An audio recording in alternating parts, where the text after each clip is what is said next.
Assalamualaikum warahmatullahi wabarakatuh. Baik, kita lanjutkan pertemuan sebelumnya yaitu mengenai konsep pengenalan hubungan pelanggan dan customer service part yang kedua. Pengukuran kepuasan pelanggan. Kepuasan pelanggan itu adalah ukuran yang menunjukkan sejauh mana kebutuhan dan harapan pelanggan terpenuhi oleh produk atau layanan yang diberikan oleh perusahaan. Indikator untuk mengukur kepuasan pelanggan ada mulai dari retensi pelanggan, tingkat loyalitas pelanggan, tingkat pengulangan pembelian, tingkat rekomendasi berikutnya, dan tingkat keluhan pelanggan terakhir.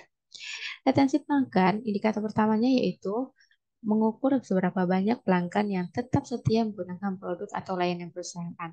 Semakin tinggi angka retensi pelanggan, semakin puas pelanggan dengan produk atau layanan yang diberikan. Kedua, tingkat loyalitas pelanggan merupakan indikator lain yang dapat digunakan untuk mengukur kepuasan pelanggan. Tingkat loyalitas pelanggan dapat diukur dengan menggunakan kuesioner atau survei yang bertujuan untuk mengetahui apakah pelanggan akan terus menggunakan produk atau jasa yang ditawarkan oleh perusahaan kita. Selanjutnya, tingkat pembelian ulang. Indikator ini mengukur seberapa sering pelanggan membeli produk atau layanan perusahaan. Semakin tinggi tingkat pengulangan pembelian, semakin puas pelanggan dengan produk atau layanan yang diberikan.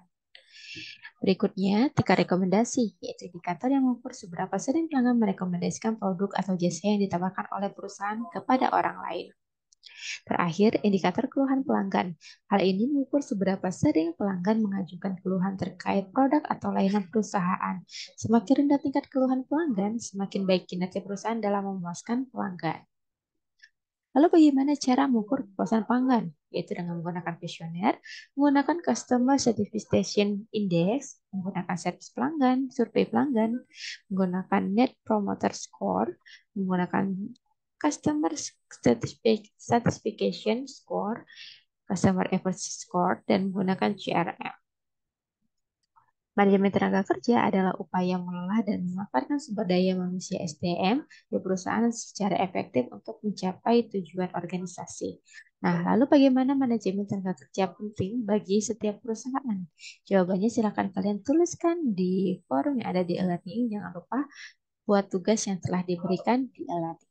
Sampai ketemu pada pertemuan berikutnya. Wassalamualaikum warahmatullahi wabarakatuh.